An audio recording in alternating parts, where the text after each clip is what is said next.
Dua kapal yakni KM Bukit Siguntang membawa ribuan pemudik dari Nunukan, Kalimantan dan Malaysia. Sementara KM Kirana membawa 185 penumpang dari Balikpapan, Kalimantan Timur. Pengawasan dan pemeriksaan dokumen penumpang juga diperketat oleh pihak Otoritas Pelabuhan Nusantara Kota Parepare.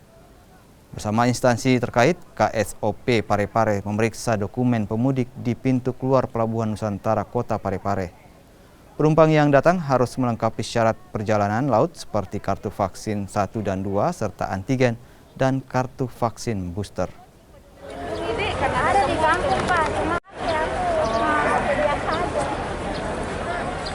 Ada kedatangan dua kapal, yaitu dari Pelni, KM Bukit Siguntang. Ini baru saja tiba. Sementara debarkasi penumpang itu ada jumlah penumpang 1.085 orang. Kemudian tadi sebelumnya juga sudah ada KM Kirana dari Balikpapan, itu jumlah penumpang 185 orang.